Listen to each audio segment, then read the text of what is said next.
Hi, Pastor Clark here with Coffee Creek Church, and thanks so much for joining us for part 2 of the Christmas playlist teaching series, in which we've been talking about music and songs, and I've been promising not to sing for you.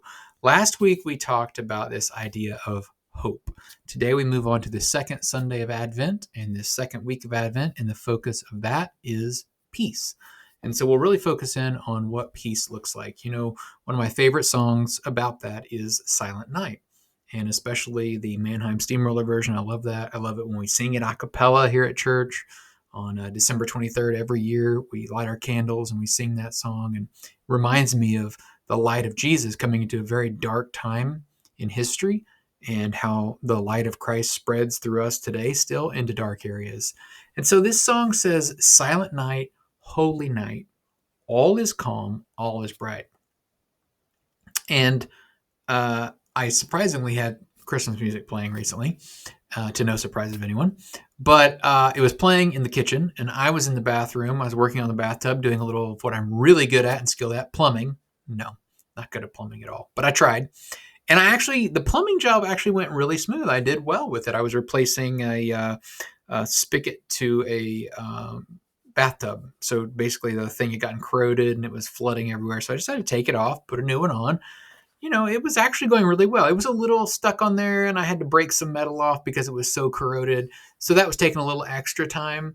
And as that happened, I hear water in the kitchen, coming from the kitchen where the speaker is playing the Christmas music, Silent Night. And I'm like, I'm here by myself. That's really weird. So I get up, slowly because I'm in a tub working, right? And so I make my way in there, and there's just water drip, drip, drip, drip, drip, really pretty fast from the ceiling. And I know, because I've been in the attic many times, that is directly below the furnace air conditioner unit in the attic. So I run upstairs, and sure enough, it's overflowed his pan. I come back downstairs, more water's flowing. The paint has bubbled up into this huge balloon. So I start trying to fix that problem. And I go to work the next day in this office, and the batteries have died on my lock. It's like one of those keypad locks. And so the batteries have died. So I'm like, well, all right, I'll fix that. I'll take it apart. I'll get the batteries out. And this is one it's an old one. So like you have to take the whole thing apart to get to the 9-volt battery. It's not just like a little panel that snaps off. So like screwdriver, take it apart. As I take it apart to get to that panel to access the 9-volt battery, the front part of the door handle falls off into the closed hallway. Now, I am left without the mechanism by which my handle can connect to it and turn to let myself out. So now I am effectively locked in my office. I ended up having to take more of it apart, and after about an hour and a half, found a pair of scissors because I had just dropped my toolbox outside in the hallway and jammed the scissors into the lock and spun it just enough to get myself out. Later that afternoon, I'm not done. This is chaos. This is my day for chaos. You let me have this. So later that day, I'm working right from where you see me seated right now. My desk that I've had for 9 years is a glass top desk, and it was supported by these wooden legs. And I had put them together, 9 years ago or whatever. And they had these little wooden dowels in them. Well, apparently, just like clockwork, they decided to snap one after the other. So the first one snapped and I was like, that was weird, but nothing happened much. And then another one snapped on the opposite side on the back of the desk, and the desk sunk a little bit. And then the front two, pop, pop. And now this glass desktop is resting on my legs. It's the only thing keeping the computer and everything from falling completely in the floor. And I'm just like, whoa, trying to get the computer, my monitor, and all the things on top of my desk off without completely breaking everything. And I did it. And then I go home, and my wife is sick and asked me to stop by and get her medicine and something to eat. So I'm driving home and pull my 2010 Dodge Ram into the CVS line, and I wait my turn, and I get up to the window, and I try to roll my window down, and all of the electronics in my truck will not work. So no windows will roll down. I can't control the mirrors. You know how you zoom in or turn to the left and right, up and down. Nothing on that panel will control anything in my truck. So I open my door, talk to the person, get my meds, go home, give them to my wife, and I just sit down and say, "This is chaos." So, all that to say, silent night, holy night, all is calm and all is bright. Life doesn't usually feel all calm. It feels chaotic and loud and messy. And if you are feeling that, maybe you haven't had quite the number of issues I had in that one day, maybe you need peace. And so what we're going to look at today is, how do we find this kind of peace? How do we find this peace? And the central idea is, what if peace is not something we can, find or discover like a hidden treasure? What if its source is instead someone stronger than the chaos, someone that can overcome the chaos on our behalf? Peace is difficult in this world. You've got these loud phones, you've got schedules, your calendar overburdened, you've got the news cycle, you've got your own mind just with all that noise. And so, we want peace, but life keeps interrupting our peace. And so we can want it all we want. I just wanted to watch the thunder that day when I went home. It was a cold night. I just wanted to watch the thunder and kind of rest.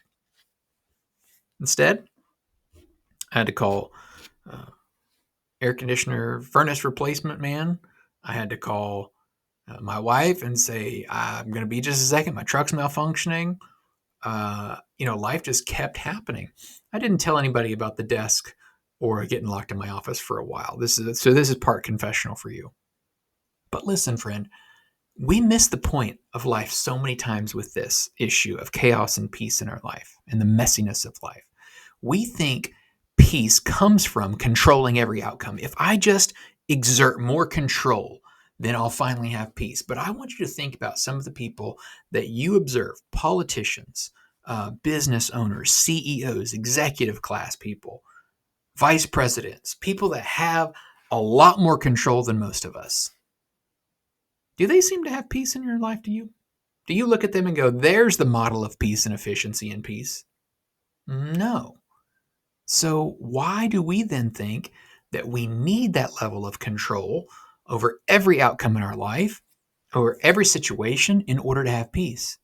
Well, that's the futility of us saying, "Why can't I find peace when I'm trying to control everything?" You can't find peace through control. Humanity's been struggling to find peace ever since they were created. And that's exactly why Jesus came, to help deliver God's promise of peace to us once and for all. Because ultimately, peace isn't the absence of chaos. Peace is the presence of Christ in the midst of chaos. And I want to look at Luke chapter 2 with you today.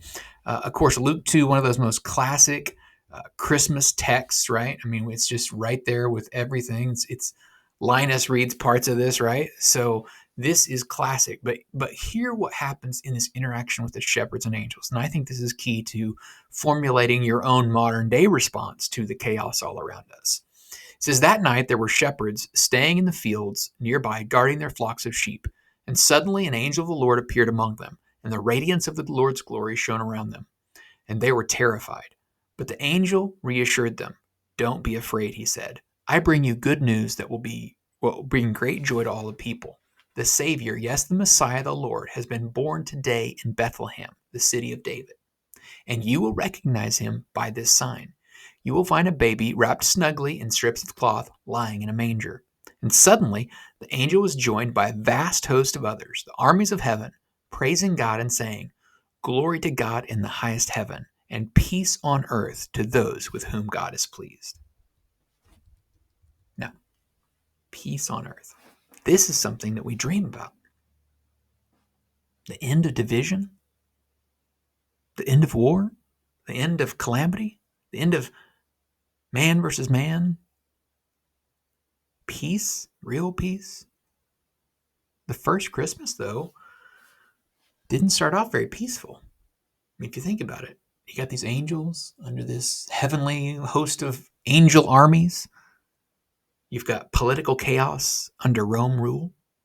You've got Mary and Joseph who can't even find a decent place to stay and have this baby. There's no inn. There's no quiet place for them to sleep. They got all this mooing and animal noise. And yet in the midst of that, peace comes to earth. Jesus says, I am leaving you with a gift, peace of mind and heart. And the peace I give is a gift the world cannot give. So don't be troubled or afraid. Jesus brings a gift from God, and that gift is peace. He was born in the middle of chaos, just utter mess and chaos. And in the midst of all of that, he brought calm. He brought peace. And this is what God expresses to us, a peace that you're never going to find in this world. No politician can give it to you, no ideology, no philosophy, no book you read, no product you buy, no relationship you have, no experience you can gin up on your own. None of that's going to give you the peace that is the gift, the free gift of Jesus to you. I love what the late pastor Kim Teller, who died in 2023, wrote in his book, Hidden Christmas. He said, Christmas means that through the grace of God and the incarnation, peace with God is available. And if you make peace with God, then you can go out and make peace with everybody else. Christmas, therefore, he says, means the increase of peace, both with God and between people across the face of the world. And I think that's beautiful. Christmas is a declaration of war against division. Christmas means if you can make peace with God, you can make peace with anybody. And if you can make peace with anybody, that means peace is going to increase all over the world, all over the face of the world. Chaos will always be here until the end, but we don't have to fear it even in the slightest, because Jesus is the Prince of Peace. You see, as those shepherds were sitting out underneath that night sky, and those angels appeared to them and spoke to them, what they did is something really unique. I mean, think about the invitation of Advent here for us. Peace with God that becomes peace within us and then becomes peace through us. Peace that can go to other people, other relationships, all over the face of the world, Keller wrote. Think about these people that first experienced. Think back. These shepherds. Their night didn't begin very peaceful. I mean, by most accounts, the shepherds are very scared. They are, as Linus says, sore afraid, right? They are afraid. I mean, goodness, can you imagine? Like I mentioned last week, 400 years of silence, and then these beings come out of the sky. What is going on? They are terrified. And yet, they are the ones who ended this night filled with peace. Why? Because when they were told about the birth of Jesus, they went to see him. You can do the same thing. Go to Jesus. And so that's the practice I want to encourage you this week. I always try to give you a practical thing to try out. What if you did agree with this idea that peace is not the absence of chaos, right? It's not a all or nothing type offer or situation here. Peace is the presence of Christ with you in the midst of the chaos that is going to exist. And so it is a different way to experience the chaos, for sure. You don't have to be afraid of it, not to be scared of it, and you can ultimately walk through it with your head lifted high, not because of how good you are, but because of the peace Jesus is bringing to you, a gift he wants to give you that nothing else in the world can give to you. So how do we practice that kind of peace? Well, what if you were on a daily basis, on an every other day basis, in the mornings, before you went to bed at night, you just carved out a short moment and you said, set that side of time, or set that time aside, and you said, look, God, this happened today at work, or I'm worried about this tomorrow. And so I'm just giving you this chaos in exchange for the peace you offer me, the gift of peace you offer me in Jesus. That's it. Not have to belabor the point. I think a simple prayer could do wonders. Just, God, I'm giving you this chaos. Because what that does is at that moment, you're releasing that chaos. You're saying, I have tried to control this situation. I've tried to fix this on my own, but it's not helping. I need help that goes beyond this world's understanding of solving problems. And in that moment, you're telling God, I am trusting you. My faith is in you to solve this problem, not my own ability to figure it out. And I receive the gift you're offering me of peace in Jesus. The shepherds, let's not pretend the shepherds were like magical beings and had everything figured out. They didn't have their life all together. But you know what they did right? They hurried to see Jesus. Likewise, you don't have to have everything figured out. You don't have to try to control every outcome because you can't, and it's futile anyway. Here's what you can do, though. You can, like the shepherds, go to Jesus. And the result for the shepherds? Well, they saw a miracle. And that impressed them so much that they then went and shared that with others. Like they couldn't stop telling people about it. It's where we get that song, Go Tell It on the Mountain, right? It's this echoing idea that when you experience something with Jesus, you got to go tell people. Imagine what could happen in our community if we became people that in our workplaces, in our schools, into our neighborhoods, into our businesses, shops, restaurants, Main Street, we marched with Christ's peace. We just went into every chaotic place there is, and we brought his peace. You see somebody yelling at a cashier, and they clear out, and you go to the cashier and just say, hey, I'm sorry about that. That wasn't right. Hey, I'll pray for you. I know this is a rough time of the year. Hey, I'm sorry you went through that. Just someone that cares enough can be big. I know I worked in retail. I remember those awful. I always worked in retail at the worst times of the year. I would always get a job right after Christmas or right before. What if you see someone frantically rushing around trying to get that holiday shopping done and they're about to drop everything and you just helped them. You opened a door. You helped them pick up something. What if a coworker is just upset? Maybe Christmas isn't going to be perfect this year and you just bring them an iced coffee. What if you went to the advanced level and said, can I pray for you?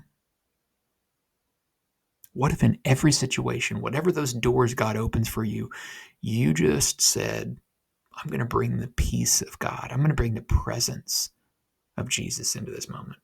Because see, peace is not about the absence of chaos. It's not about perfection because that's never going to happen this side of the kingdom of God. Peace is the presence of Christ in the midst of the chaos.